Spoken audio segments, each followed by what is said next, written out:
Hello students, welcome back to my channel. कैसे हो आप सब? उम्मीद करती हूँ बेटा सभी अच्छे होंगे और अपना ख्याल भी रख रहे होंगे।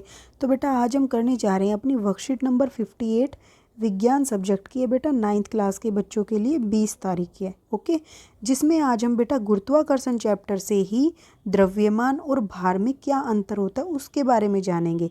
तो देखो, ज्ञान के मन में क्या क्वेश्चन उठता है बेटा? जिज्ञासा दीदी से पूछता है कि किसी वस्तु के द्रव्यमान और भार में क्या अंतर होता है। तो बेटा आपके लिए भी बहुत ही इम्पोर्टेंट टॉपिक है, ठीक है। आप इसको नोट डाउन कर लो बेटा, इस पे से क्वेश्चन आपका ज़रूर बनेगा। चाहे तो आपसे अंतर पूछ ले, चाहे आपसे मतलब कि द्रव्यमान दे देंगे और फिर आपसे भार पूछ ले, एक ग्रह पर दूसरे उपग्रह पर, मतलब कि इस तरीके से। तो आपको इसको अच्छे से समझना है डिटेल में, और कोई डाउट हो तो कमेंट बॉक्स में पूछ लेना, मैं पहले ही बोल रही हूँ, ठीक है। तो देखो क्या बताती है ज्ञान, हम जानते हैं कि किसी वस्तु का द्रव्यमान उसके जड़त्व की माप होती है, ठीक है। मतलब क्या बोला गया है? किसी वस्तु का द्रव्यमान उसके जड़त्व की माप होती है, यानी कि कौन वस्तु कितना विरोध करेगी अपनी गति का, वो क्या कहलाता है? जड़त्व। और उसका जड़त्व कितना अधिक होगा वो उसके द्रव्यमान पर निर्भर करता है। हम ये जानते हैं, गति वाले चैप्टर से पढ़ा था बेटा। फिर वस्तु का द्रव्यमान जितना अधिक होगा उसका जड़त्व भी उतना ही अधिक होगा, यही बात मैंने बोली अभी। किसी भी वस्तु का द्रव्यमान उसमें मौजूद कुल पदार्थ की मात्रा होता है, यानी कि देखो, हम किसी चीज़ का वजन बताते हैं कि इसका इतना भार है, ठीक है, मतलब उसका इतना द्रव्यमान है, ठीक है, मास है। तो क्या है? मतलब उसमें उतनी ज़्यादा क्वांटिटी है, कुल पदार्थ की मात्रा है, ठीक है। उसके अंदर इतने आप कह सकते हो परमाणु या अणु के कण हैं, ये आप बता सकते हो, ठीक है। जबकि वस्तु का भार एक बल है। देखो, ये तो थी द्रव्यमान की उसके अंदर कुल कितना पदार्थ है, लेकिन भार का मतलब क्या है? उस वस्तु के भार का मतलब कि जिससे यह पृथ्वी की ओर आकर्षित होती है, उस वस्तु का भार तो एक बल कहलाता है, ठीक है। और द्रव्यमान तो उसमें कुल पदार्थ की मात्रा होती है, और भार क्या होता है? उस वस्तु को पर कितना बल लग रहा है वो कहलाता है भार, ठीक है, जिससे वो पृथ्वी की तरफ आकर्षित होती है। तो वस्तु का द्रव्यमान स्थान में परिवर्तन से नहीं बदलता, ठीक है। देखो बेटा, वस्तु का द्रव्यमान स्थान के साथ क्यों नहीं बदलता? क्योंकि जितने उसमें कुल पदार्थ की मात्रा है, अगर आप एक स्थान से उठाकर दूसरे स्थान पर रख दोगे तो उसका भार मतलब कि द्रव्यमान तो नहीं बदलेगा, मात्रा उसके अंदर पदार्थ की उतनी ही रहेगी जब तक आप उसमें अलग से कुछ ऐड नहीं करोगे, ठीक है। अब भार जो है स्थान के साथ बदल जाता है, क्योंकि वो एक बल है जो पृथ्वी के द्वारा या किसी और ग्रह के साथ या किसी और भी वस्तु के द्वारा लगाया जाता है। तो जैसे दूरी कम होती जाएगी वैसे वैसे वो बढ़ता जाएगा, ठीक है। अब देखो बेटा, हम बात करें वस्तु का चंद्रमा पर भार, ठीक है। तो आपको समझना है भार और द्रव्यमान बेटा। तो द्रव्यमान तो क्या होता है? पदार्थ की मात्रा होती है उस वस्तु में, और भार होता है उस वस्तु पर लगाया हुआ बल किसी दूसरी वस्तु द्वारा, ठीक है। तो ये स्थान के साथ बदलता है और ये स्थान के साथ नहीं बदलता। माना एक वस्तु का द्रव्यमान m है, ठीक है, उसका चंद्रमा पर भार WM है, ये मान लिया कि WM है। मान लीजिए चंद्रमा का द्रव्यमान MM है, ठीक है, और उसकी त्रिज्या RM है। यहाँ पे क्या क्या बता दिया कि वस्तु का द्रव्यमान जो है इतना है और चंद्रमा पर उसका भार इतना है, और चंद्रमा का द्रव्यमान खुद का इतना है और उसकी त्रिज्या इतनी है। ये मान लो चंद्रमा है, इसकी त्रिज्या इतनी है और इसका टोटल जो द्रव्यमान है वो इतना। एक वस्तु है, उसका बता दिया आपको द्रव्यमान m है, इसका बेटा क्या है?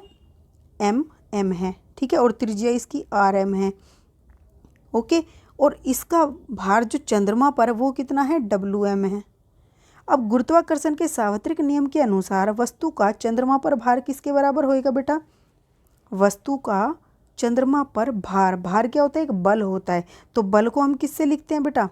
बल कैसे निकालते हैं? यहाँ पे F लिखा होता है, लेकिन हमने बल को यहाँ इस तरीके से दर्शाया है। आप ये समझो, जो ये M है ये एक बल है F, ठीक है, जो चंद्रमा के द्वारा लगाया गया, चंद्रमा के द्वारा लगाया गया, इसलिए हमने इसको इससे डिनोट कर दिया, बस ये समझ लो, ठीक है। तो हमने F की जगह यहाँ पर ये लिख दिया।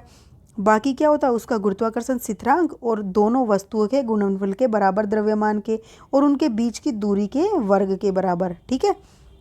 अब माना उसी वस्तु का पृथ्वी पर भार ये है, ठीक है, और पृथ्वी का द्रव्यमान ये और त्रिज्या ये है। तो गुरुत्वाकर्षण के सार्वत्रिक नियम के द्वारा पृथ्वी द्वारा जो उस पर बल लगाया जाएगा वो इतना होगा, ठीक है। और इसको हम इस तरीके से निकाल लेंगे, दोनों वस्तुओं का क्या होगा बेटा? भार होगा। अर्थ ये क्या नाम है? दोनों वस्तुओं का द्रव्यमान और ये इनके बीच की दूरी, ठीक है। अब बेटा समीकरण 1 और 2 से विभाजित, अगर हम समीकरण 1 को 2 से विभाजित करें तो ऐसा कुछ होगा। हम इन दोनों को विभाजित करेंगे तो WM/WE हो जाएगा। और इन दोनों से क्या होगा बेटा, अब क्या क्या कट सकता है आप ये देखो। वस्तु तो दोनों स्थानों पर एक ही है, तो दोनों स्थानों पर उसका क्या होगा, द्रव्यमान पदार्थ की मात्रा तो उसमें सेम ही रहेगी, तो इससे ये कट गया। ठीक है, अब क्या क्या बचा बेटा, G से G कट गया। अब बचा MM और ME। ठीक है, तो ये ऊपर वाले हमने लिख लिए, MM लिखा, और नीचे वाला क्या होगा बेटा, देखो 1/2 3/4 ये लिखा हो कभी भी तो क्या होता है, ये बड़ी है तो यहाँ पे 1/2 ये था। अब बेटा क्या होता है, ये इसके भाग में है, आप इसको ऐसे समझो 1/2 के भाग में कौन है, 3/4। लेकिन आपने मैथ में पढ़ा होगा, जब भी हम इस भाग को हटाते हैं तो हम इसको उल्टा कर देते हैं, हम गुना करते हुए क्या करेंगे, 4/3। तो हम यहाँ पर क्या करें, 1/2 है, अब ये इसके भाग में था, इसको गुना में करेंगे तो क्या हो जाएगा, 4/3। ठीक है, तो ऐसे ही अब यहाँ पर क्या था, M/RM की स्क्वायर, अपोन में क्या है बेटा, ME अपोन में RE की स्क्वायर। ठीक है, अब हम क्या करेंगे, इसको ऐसे लिख सकते हैं ना, M/RM की स्क्वायर गुना में, ये नीचे वाली को उल्टा करके लिख दो, RE की स्क्वायर अपोन में ME। ठीक है, यही लिखा हुआ है बेटा, देखो इन्होंने MM RE RM, देखो ME और RM की स्क्वायर। ठीक है, यही लिख दिया, ये हमारी समीकरण आ गई 3। अब बेटा देखो समीकरण 1 मिनट, देखो समीकरण 3 से में सभी का मान रखने पर, अब बेटा इन सब का मान रख दो, हमें ये भी पता है ये पृथ्वी की त्रिज्या है और ये पृथ्वी का, ये चांद का भार है, द्रव्यमान है, सॉरी, ये पृथ्वी का द्रव्यमान है और ये चांद की त्रिज्या, इन सब की वैल्यू पुट कर दो, ये कांस्टेंट होती है बेटा, आपको दी गई होती है। इसको जब डालते हैं इसमें और कैलकुलेट करते तो हमारे पास कुछ ये आता है। ठीक है, जो कि किसके बराबर होता है, 1/6 के, यानी कि चंद्रमा पर वस्तु का भार क्या हो जाएगा, देखो चंद्रमा पर वस्तु का भार अपोन में पृथ्वी का था, हम इसको क्या करेंगे, इसको इस सारे को भूल जाओ, अब आप कटिंग करके सिर्फ आपका क्या आया, WM अपोन में WE इक्वल टू 1/6 आया है। ठीक है, यानी कि चंद्रमा पर वस्तु का भार और पृथ्वी पर वस्तु का भार, तो ये पृथ्वी पर वस्तु के भार को हम इधर ले जाएंगे तो क्या आ जाएगा, चंद्रमा पर वस्तु का भार क्या आ जाएगा, ये गुना में चली जाएगी, पृथ्वी पर वस्तु के भार के 1/6 गुना होता है। ठीक है, तो या उसका छठा भाग कह लो, क्योंकि ये डिवाइड में है, यानी कि पृथ्वी के भाग को हम 6 से डिवाइड कर देंगे, पृथ्वी पर उसका जितना भार है तो उतना उसका चंद्रमा पर होगा, ये है इसका मतलब। यदि आपका भार पृथ्वी पर 48 N है, ठीक है, तो क्या हो जाएगा चंद्रमा पर बेटा, देखो 1/6 इंटू में 48, तो देखो 6×8 = 48, तो चंद्रमा पर कितना आ गया, 8 न्यूटन। ठीक है, और ये बेटा भार क्या होता है, एक बल होता, हमने पढ़ा था, तो बल की यूनिट क्या होती है, न्यूटन, तो इसलिए न्यूटन लगा इसके पीछे। ओके, अब हम कुछ फैक्ट्स पढ़ लेते हैं बेटा।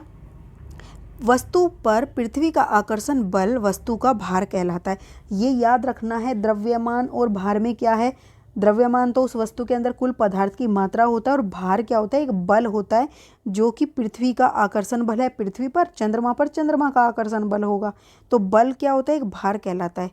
जिस भी स्थान पर होता है, जो भी वस्तु किसी पर लगाती है बल, वो भार कहलाता है। ठीक है, और जिसको हम क्या कहते हैं, W से डिनोट करते हैं, और W किसके बराबर होता है, M/G के बराबर होता है। ठीक है, अब बेटा वस्तु का भार एक बल है जिसका परिमाण और दिशा दोनों होते हैं। वस्तु का भार एक बल है, अब बल की तो दोनों होती है, परिमाण भी होता है और दिशा भी होती है। ठीक है, यानी कि कितना भार लगा वो भी होता है और किस दिशा में लगा वो भी, दोनों होता है। किसी भी वस्तु का अन्य ग्रह या उपग्रह पर भार उस स्थान द्वारा वस्तु पर लगे गुरुत्वाकर्षण बल के कारण बदलता है। पृथ्वी ये है और बेटा चंद्रमा ये है, तो इन दोनों का देखो द्रव्यमान बदल गया। ठीक है, पृथ्वी का और इसका, अब द्रव्यमान बदलेगा तो क्या होगा, इन दोनों के द्वारा बल के कारण जो उनके अंदर बेटा गुरुत्वीय त्वरण होगी, ठीक है, वो बदल जाएगी। क्यों, क्योंकि देखो इसकी जो त्रिज्या है वो भी बदल गई ना, और इसका जो भार होगा इन दोनों का वो भी बदल जाएगा, जिसकी वजह से G बदल जाएगी। G बदलने के कारण क्या होगा बेटा, आपका भार बदल जाएगा। समझे दोनों का कंसेप्ट, G बदलने से ये बदल जाएगा, और ये भार और द्रव्यमान और ये त्रिज्या बदलने से G बदला, और G बदलने से भार बदला। ठीक है, जबकि द्रव्यमान नहीं बदलता, अतः एक वस्तु का चंद्रमा पर भार चंद्रमा द्वारा उस वस्तु पर लगाए गए गुरुत्वाकर्षण बल के बराबर होगा। ठीक है, अब बेटा चंद्रमा का द्रव्यमान पृथ्वी से कम होता है, तो इसलिए चंद्रमा वस्तु पर कम गुरुत्वाकर्षण बल लगाएगा, यानी कमजोर व्यक्ति बेटा कितना कमजोर ही बल लगा पाएगा। ठीक है, ताकतवर व्यक्ति से तो पृथ्वी ताकतवर है चंद्रमा के मुकाबले। ठीक है, तो वस्तु का भार भी क्या होगा, चंद्रमा पर कम होगा, पृथ्वी पर ज़्यादा होगा, क्योंकि पृथ्वी का जो द्रव्यमान है वो ज़्यादा है। ये समझ लो, पृथ्वी ताकतवर है, चंद्रमा कमज़ोर है पृथ्वी की अपेक्षा, तो पृथ्वी का जो उसके द्वारा लगाया गया भार होगा, बल होगा, वो ज़्यादा होगा चंद्रमा की अपेक्षा। ठीक है, इसलिए चंद्रमा पर हमारा भार या बल कम हो जाता है। ठीक है, अब भार को वजन मत समझना, आप समझना उसको बल।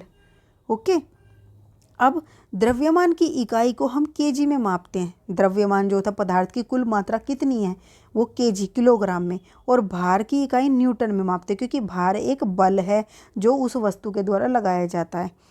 10 केजी द्रव्यमान वाली किसी वस्तु का पृथ्वी पर भार होगा W = mg। ठीक है, तो अब यहाँ से क्या पूछा गया है कि अगर 10 केजी की कोई द्रव्यमान वाली वस्तु है तो उसका पृथ्वी पर कितना भार होगा। तो आप ऐसे समझो, 10 केजी द्रव्यमान वाली वस्तु है, ठीक है, तो उसका भार कितना होगा, m × g के बराबर होगा। भार कितना है, 10 केजी का है। और हमारे पृथ्वी पर हमने अपनी लास्ट वर्कशीट में पढ़ा था, जो त्वरण होता है हम उसको कितना मानते हैं, 9.8 g।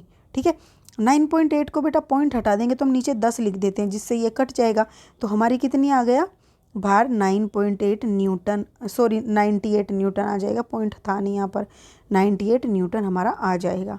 ओके, अब इसके क्वेश्चन आंसर करते हैं बेटा। एक वस्तु का भार चंद्रमा और पृथ्वी में से किस पर कम होगा।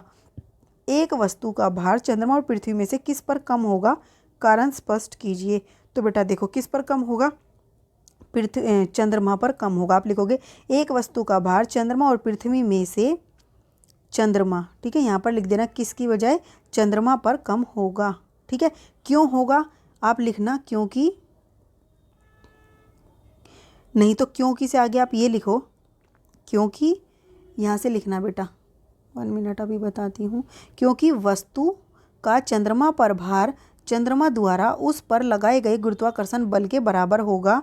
चंद्रमा का द्रव्यमान पृथ्वी से कम है, इसलिए चंद्रमा वस्तु पर कम गुरुत्वाकर्षण बल लगाएगा और वस्तु का भार भी कम होगा। फिर यहाँ से लेकर यहाँ तक पूरी लाइन लिख देना, पहले जो लाइन बताई वो लिखना और फिर उसके बाद ये लिखना है।